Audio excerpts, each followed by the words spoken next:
महाराष्ट्रातील जिल्हा परिषदा आणि पंचायत समितीचे निकाल हाती येत आहेत। आता काउंटिंगचा शेवटचा टप्पा चाललेला आहे आणि आत्तापर्यंत हाती आलेले निकाल आणि अंतिम टप्प्यातले कल लक्षात घेता महाराष्ट्राच्या जनतेने पुन्हा एकदा महायुतीवरच आपला विश्वास दाखवलेला आहे। 12 जिल्हा परिषदांमध्ये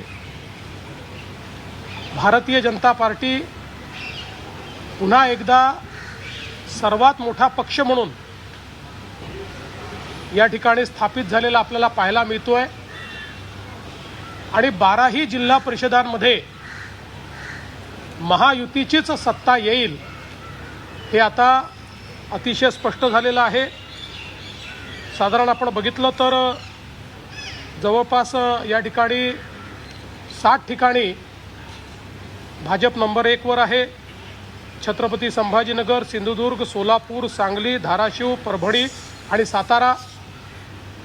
शिवसेना 2 ठिकाणी नंबर 1 वर आहे, रत्नागिरी आणि रायगड। राष्ट्रवादी काँग्रेस पुण्यामध्ये नंबर 1 वर आहे आणि जिथे तीनही पक्ष एकत्रित लढलो अशा कोल्हापूर आणि लातूरमध्ये देखील आम्हीच नंबर 1 वर आहोत, महायुतीच नंबर 1 वर आहे। त्यामुळे मला असं वाटतं की अतिशय चांगला अशा प्रकारचा हा कल समोर आलेला आहे। भारतीय जनता पक्षाकरता देखील आपला 2017चा रेकॉर्ड हा भाजपने तोडलेला आहे। 2017 साली या जिल्हा परिषदांमध्ये भाजपला 141 जागा होत्या। आता अजून निकाल पूर्ण व्हायचे आहेत, पण घोषित झालेल्या निकालांमध्येच 236 जागा या भाजपला मिळालेल्या आहेत आणि भाजप हा नंबर 1 पक्ष म्हणून या ठिकाणी एस्टॅब्लिश झाला आहे। आपण जर पंचायत समितीचा विचार केला तर पंचायत समितीच्या आत्तापर्यंत घोषित जागा ज्या झालेल्या आहेत त्याच्यामध्ये 2017 साली भाजपला एकूण सगळ्या जागा मिळून 284 जागा होत्या, पण आतापर्यंतचा जो कल आहे त्यात 410 जागा भाजपला मिळालेल्या आहेत। त्यामुळे एक मला असं वाटतं मोठी उडी ही भारतीय जनता पक्षाने मारलेली आहे आणि तशीच आमच्या मित्रांनाही चांगल्या जागा या ठिकाणी मिळालेल्या आहेत। साधारणपणे आपण 125 पंचायत समितीचा जर कल बघितला तर या 125 पैकी साधारणपणे 50 या पंचायत समिती भारतीय जनता पक्षाकडे असतील, 26 शिवसेनेकडे असतील, 23 राष्ट्रवादी काँग्रेसकडे असतील। बाकी मग आपण विचार केला तर एक 7 ते 8 काँग्रेसकडे, 7 ते 8 शरद पवार यांच्या पार्टीकडे आणि उबाठाकडे 5 अशा पद्धतीची आत्ताची परिस्थिती आहे। त्यामुळे इथे देखील आपण जर विचार केला तर महायुतीला 125 पैकी 100च्या वर पंचायत समिती जिंकता आलेल्या आहेत। हे देखील मला असं वाटतं एक अत्यंत महत्त्वाची गोष्ट आहे। दुर्दैवाने या निवडणुकीच्या दरम्यान आमचे महायुतीतले एक वरिष्ठ नेते अजितदादा पवार यांचा दुर्दैवी मृत्यू झाला। त्याचंही एक प्रकारे दुःख आम्हा सर्वांना आहे। मी स्वतः हा निर्णय केला होता की त्यामुळे मी प्रचार करणार नाही, त्यामुळे मी फक्त एक आव्हानाचा व्हिडिओ हा सगळ्या जिल्हा परिषदांमध्ये केला होता। पण एकूणच जी काही महाराष्ट्राच्या ग्रामीण भागाची मानसिकता आहे ती मानसिकता यातनं पूर्णपणे समोर आलेली आहे। पहिले नगरपालिका, मग महानगरपालिका आणि आता जिल्हा परिषदा या सगळ्या निवडणुकातून महाराष्ट्र सरकारने केलेलं जे काम आहे या कामावर एक प्रकारे जनतेने शिक्कामोर्तबच केला आहे असं मी स्पष्टपणे म्हणेन। आमचे दोन्ही जे सहकारी पक्ष आहेत त्यांचंही मी अतिशय मनापासून अभिनंदन करतो आणि विशेषतः भारतीय जनता पक्षाचे आमचे अध्यक्ष रवींद्र चव्हाण साहेब यांचंही अभिनंदन करतो की त्यांच्या नेतृत्वात एक अतिशय उत्तम अशा प्रकारचा विजय भारतीय जनता पक्षाला मिळून आता तिसऱ्याही निवडणुकीमध्ये भारतीय जनता पार्टी हा नंबर 1चा पक्ष झालेला आहे। महाराष्ट्राच्या जनतेचे देखील अतिशय मनापासून आभार मानतो आणि त्यांच्या आशा आकांक्षा पूर्ण करण्याकरता आम्ही योग्य अशा प्रकारचा कारभार चालवू हे आश्वासन देखील त्यांना देतो। आज महाराष्ट्र में जिला पंचायत के चुनाव हुए। 12 जिला पंचायतों के चुनाव में पूरी 12 जगह हमारे महायुति को सत्ता मिलेगी और विशेष रूप से फिर एक बार भारतीय जनता पार्टी ही सबसे बड़े दल के रूप में उभरी है। ये सबसे बड़ा दल बना है। सबसे ज़्यादा सीटें ये बीजेपी को मिली है। पंचायत समिति में भी भारतीय जनता पार्टी वापस सबसे बड़ा दल बना है। 2017 में जहां हमें 284 सीटें मिली थी, इस बार 410 सीटें हमको वहां पर मिली है और कुल जो तहसील पंचायत समिति होती है उसमें से 125 में से तकरीबन 105 जगह पर हमारे महायुति के सभापति बनेंगे और हमको पूर्ण बहुमत वहाँ पर मिला है। इस प्रकार से महाराष्ट्र के ग्रामीण भागों में लोगों ने फिर एक बार भारतीय जनता पार्टी महायुति पर, हमारी सरकार पर, हमारे प्रधानमंत्री जी पर पूर्ण विश्वास जताया है। मैं जनता का बहुत बहुत आभार व्यक्त करता हूँ। सर, भाजपला यापूर्वी शहरी किंवा निमशहरी भाग म्हणून जास्त ओळखला जाणारा पार्टी होती, पण या निवडणुकीने स्पष्ट झालं की ग्रामीण भागामध्ये सुद्धा भाजपची पॉप्युलरिटी वाढलेली आहे। 2017 साली देखील आम्ही अतिशय चांगली मुसंडी ग्रामीण भागात मारली होती। 2014 असेल, 19 असेल किंवा 24 असेल, आम्ही ग्रामीण भागात विधानसभेत अतिशय चांगला विजय प्राप्त केला होता। पण यावेळी मात्र त्याहीपेक्षा मोठा विजय मिळालेला आहे। त्यामुळे हे तर आम्ही 2014 सालीच जे मिथक होतं की भाजप हा शहरी किंवा निमशहरी पक्ष आहे हे आम्ही तोडलं होतं, ते 17 मध्ये आम्ही अधोरेखित केलं आणि आता मात्र पूर्णपणे आम्ही ते स्थापित केलेलं आहे की भारतीय जनता पार्टी शहर, निमशहर आणि ग्रामीण अशा सगळ्या भागात नंबर 1चा पक्ष आहे। महाविकास आघाडी समितीचा उल्लेख केला। 284 जागा 2017 मध्ये, आता ते 400च्या वर गेले। सातत्याने हा जो ग्राफ वाढतो त्याची कारण काय? मला असं वाटतं की हा जनतेचा विश्वास आहे।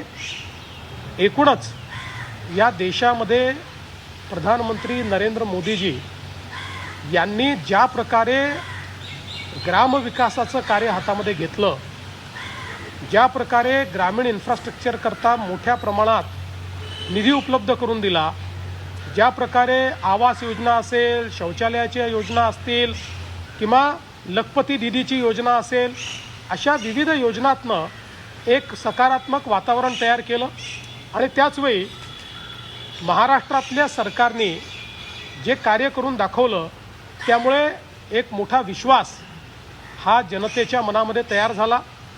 आज प्रत्येक जिल्ह्यामध्ये भारतीय जनता पार्टी असेल किंवा आमचे मित्रपक्ष असतील यांना एक प्रचंड समर्थन मिळतं आहे आणि त्याचाच परिणाम आहे की इतकी मोठी भरारी आम्ही या ठिकाणी मारली आहे। ईव्हीएमवरती कापड फोडलं होतं पराभवाचं, मात्र काल ठाकरे गटाचे खासदार ओमराजे निंबाळकर म्हटले की ईव्हीएमवरती कुठलाही संशय आम्हाला नाही आहे, आम्हाला चिंतन करावं लागेल। आता या निवडणुकीमध्ये तुम्ही काय विरोधकांना सुचवा? मला असं वाटतं की ज्यांना हे वाटतं की आपल्याला चिंतन करावं लागेल ते अतिशय योग्य मार्गावर आहेत। कारण मी नेहमी सांगतो आम्ही जिंकतो आहोत, आम्हाला आनंद आहे, पण कोणीही परमनंट जिंकत नसतं, कोणीही परमनंट हारत नसतं। पण जे लोक आपल्या हारण्याची कारणं शोधण्याच्या ऐवजी कोणावर तरी खापर फोडतात ते मात्र कधीच जिंकू शकत नाही। त्यामुळे जर अशा प्रकारचं रिअलायझेशन कोणाला होत असेल तर मला असं वाटतं की ते योग्य मार्गाने चाललेले आहेत। सर, तुम्ही महायुतीने एवढा विजय मिळवला, महाविकास आघाडी तुमच्या विरोधात तयार केली होती, मात्र महाविकास आघाडी कुठे राहिलीच नाही असं म्हणायचं? महाविकास आघाडी फारशी कुठे दिसत नाही आहे आणि खरं म्हणजे आम्हाला फारसं काही करण्याची गरज नाही. रोज सकाळी 9 वाजता त्यांचे प्रवक्ते जे स्टेटमेंट्स देतात त्यामुळे आम्हाला निश्चित मोठा फायदा होतो. त्यामुळे आम्हाला फार काही करण्याची आवश्यकता पडत नाही. रोज त्यांची मतं कमी करण्याचं काम हे त्यांच्याच माध्यमातून होतं आणि आपणही लोक त्या ज्या काही त्यांचे काही जे काही स्टेटमेंट्स असतात की ज्याला कुठलाही अर्थ नसतो, ज्याला कुठलीही सत्यता नसते, ज्याला कुठलंही बेसिस नसतं, याला इतकी व्यापक प्रसिद्धी देता की त्यामुळे उलट आमचंच काम होतं आणि लोकांचा त्यांच्यावरचा विश्वास रोज कमी होत जातो. सर, विरोधकांनी आधीच हार मानलेली असं चित्र या सगळ्या निवडणुकांमध्ये पाहायला मिळालं. कारण स्थानिक स्वराज्य संस्थांच्या निवडणुकांमध्ये विरोधक आणि सत्ताधारी अशी टक्कर गेल्या अनेक वर्षाच्या निवडणुकीची पाहायला मिळाली होती, परंतु या निवडणुकीत विरोधक आधीच हारले होते असं चित्र पाहिलं. पण मला असं वाटतं की मुळामध्ये विरोधकांमध्ये जी लढण्याची एक शक्ती पाहिजे किंवा लढण्याची जी इच्छाशक्ती पाहिजे त्या इच्छाशक्तीचा कुठेतरी अभाव दिसतो आहे. शेवटी विरोधी पक्षात काम करत असताना जनतेमध्ये जाऊन आपल्याला त्या ठिकाणी काम करावं लागतं, जनतेचा आवाज बनावा लागतो. पण विरोधी पक्ष हा केवळ माध्यमांमध्ये दिसतो. विरोधी पक्ष कुठेही जनतेत दिसत नाही. तो जोपर्यंत माध्यमांमध्ये आहे तोपर्यंत जनता त्यांच्यासोबत जाणार नाही. साहेब, त्रिपक्षाच्या संदर्भातली कमिटीचा रिपोर्ट आज सादर केला. आज आमच्या पुढे या समितीने आपला अहवाल सादर केलेला आहे. आता हा जो अहवाल आहे हा अहवाल आमच्या मंत्रिमंडळापुढे आम्ही मांडू. त्यातल्या ज्या विविध शिफारसी आहेत त्या शिफारसींवर मंत्रिमंडळ चर्चा करेल आणि त्यातल्या कुठल्या शिफारसी स्वीकारायच्या आहेत, कुठल्या मॉडिफाय करायच्या आहेत, या संदर्भातली जी काही निर्णय आहे ते मंत्रिमंडळ घेईल आणि त्यानंतरच आपल्याला त्या संदर्भातलं ब्रीफिंग केलं जाईल. सर, ये त्रिभाषा सूत्र यही जानना चाहते हैं कि आज अहवाल आपके पास आया. कि हमने जो कमेटी तैयार की थी उस कमेटी ने आज हमको रिपोर्ट दिया है. ये जो रिपोर्ट है अब कैबिनेट के सामने जाएगा. इसको स्वीकारने का या उसमें कोई मॉडिफिकेशन की आवश्यकता होगी या उसको पूर्ण रूप से स्वीकारना है, इसके ऊपर कैबिनेट निर्णय करेगा. उसके बाद आपको इसकी पूरी जानकारी दी जाएगी. सर, एक सवाल, आज जो है 100 साल पूरे होने का आरएसएस का बड़ा कार्यक्रम था, इसमें तमाम सेलिब्रिटी शामिल हुए हैं. इसमें एक बयान जो है आरएसएस प्रमुख ने दिया कि अगर वीर सावरकर को भारत में दिया जाता है तो इससे भारत रत्न का सम्मान बढ़ेगा. इसको आप क्या समझते हैं? देखिए, अमूमन जो राष्ट्रीय स्वयंसेवक संघ के पूजनीय सरसंघचालक जी बयान देते हैं उसके ऊपर हम कभी दूसरा बयान नहीं देते या उसके ऊपर हम कभी अपना मत व्यक्त नहीं करते, क्योंकि हम ऐसा मानते हैं कि वो जो बोलते हैं ये एक प्रकार से दिशा दर्शक होता है. उस पर वापस किसी ने अपनी बात को रखना ये हमारे में प्रथा नहीं है. सर, एक सवाल है कि आपने चुनाव मतलब जो निधन हुआ अजीत दादा का, उसके बाद आपने फैसला लिया कि आप नहीं जाएंगे. अगर आप चुनाव प्रचार में जाते तो आपको लगता है कि इससे और भी बेटर जो है रिजल्ट आता, वाइट वॉश होता एक तरह से ये, और विपक्ष पे ऐसी हालत क्यों हो गई है कि लगातार वो किसी भी चुनाव में टिकी नहीं पा रही, उनका अस्तित्व खतरे में आ रहा है. और दूसरा, कांग्रेस अब महाविकास आघाड़ी से अलग से चुनाव लड़ने की तैयारी कर रही है. देखिए, मैंने बहुत सोच समझकर ये निर्णय किया था कि अजीत दादा जो हमारे सहयोगी थे, हमारे मित्र भी थे, हमारे उप मुख्यमंत्री भी थे, उनका निधन होने के बाद मैं उसके आगे प्रचार नहीं करूंगा. तो मुझे ऐसा लगता है कि एक बार ये निर्णय लेने के बाद उसमें फ़ायदे नुकसान का कोई विषय नहीं होता, उस प्रकार से विचार भी नहीं किया जाना चाहिए. मुझे लगता है कि जो रिज़ल्ट आया है उससे मैं समाधानी हूँ. सार्वजनिक संस्थेच्या या निवडणुका पाहता आता काँग्रेस कुठेतरी टिकला चोळच्या भूमिकेमध्ये दिसून येते, कारण की आता त्यांच्याकडून अशा पद्धतीची वक्तव्य देखील यायला सुरुवात झालेली आहे. बघा, शेवटी काँग्रेसने काय करायचं हा त्यांचा निर्णय आहे. अनेक वेळा अशा पद्धतीचा निर्णय घेत असताना असं लक्षात येतं की अशा प्रकारच्या अलायन्सेसमध्ये फायदा होत नाही आहे, त्यावेळी अशा प्रकारचा निर्णय कुठलाही पक्ष घेतो. मला असं वाटतं की कदाचित काँग्रेसला हे रिअलायझेशन झालं असेल की त्यांनी ज्या प्रकारच्या युत्या केल्या किंवा ज्या प्रकारचे अलायन्सेस केले, ज्या प्रकारची युती केली, त्यांनी त्यांचं नुकसान झालं आहे, त्यांचा फायदा झाला नाही, म्हणून ते निर्णय करत असतील. त्यांचा व्यक्तिगत तो निर्णय आहे, त्याच्यावर माझी कुठली टिप्पणी नाही. सर ये मैं पूछ रहा था की मला देखील ही माहिती मिळाली की म्हणजे मला माध्यमातूनच मिळाली, मला काही अधिकृत माहिती मिळालेली नाही. पण कदाचित आता या ज्या काही सगळ्या घटना झाल्या त्याच्यामध्ये बराच स्ट्रेस हा झालेला असू शकतो त्यांना. पण मला विश्वास आहे की त्यांची तब्येत ठीक होईल आणि आमच्या सर्वांच्या प्रार्थनाही त्यांच्यासोबत आहेत, आमच्या शुभेच्छाही त्यांच्यासोबत आहेत. त्यामुळे निश्चितपणे ते अतिशय नीट बरे होतील.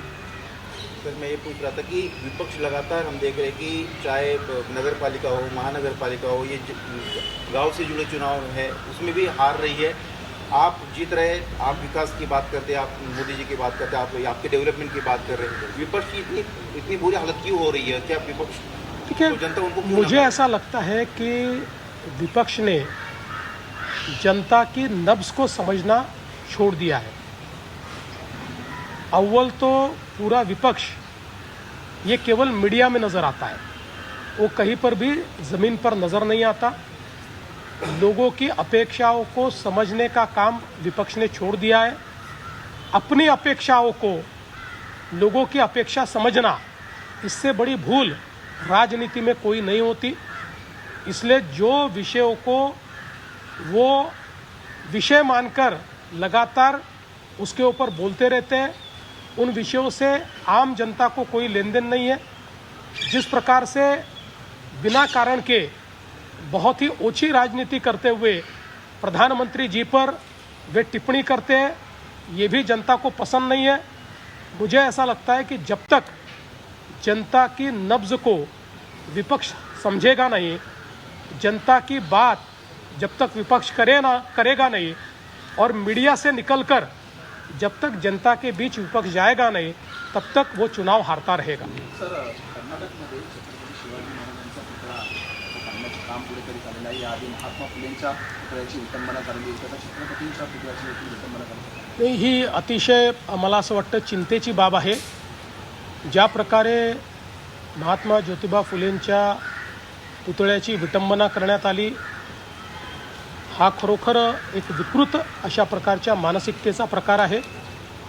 आणि त्याहीपेक्षा त्याच्यावर काही लोकांनी ज्या प्रकारे राजकारण करण्याचा प्रयत्न केला, काही लोकांनी त्याच्या सत्यतेत न जाता जाणीवपूर्वक नरेटिव्ह निर्माण करायचा प्रयत्न केला, त्या लोकांच्याबद्दल देखील मला दुःख वाटतं की कोणी हे काम केलेलं आहे हे शोधण्यापेक्षा कोणावर तरी ते थोपण्याची इच्छा त्या लोकांमध्ये जास्त दिसते. पण आमची मागणी आहे की तिथल्या सरकारने तात्काळ ज्यांनी महात्मा ज्योतिबा फुलेंच्या पुतळ्याची विटंबना केलेली आहे त्यांना शोधून काढावं आणि कडक शिक्षा त्याला व्हावी. कर्नाटकचं जे आपण सांगितलं, मला आत्ता त्याची पूर्ण माहिती नाही आहे. मी जरूर त्याची माहिती घेईन आणि त्या ठिकाणी कुठेही छत्रपती शिवरायांचा किंवा महापुरुषांचा एखादा जर असा पुतळा असेल आणि तो कायदेशीर असेल तर त्या ठिकाणी सरकारने अशा प्रकारची कुठलीही कारवाई करणं हे अयोग्य आहे. सर हिंदी में इस पे थोड़ा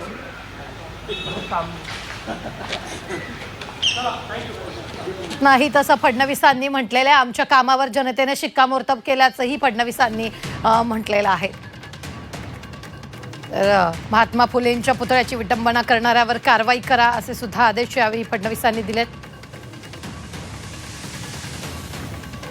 भाजपनं 2017चा रेकॉर्ड मोडलेला आहे. सर्व जिल्हा परिषदांमध्ये महायुतीची सत्ता आल्याचंही फडणवीसांनी म्हटलेलं आहे.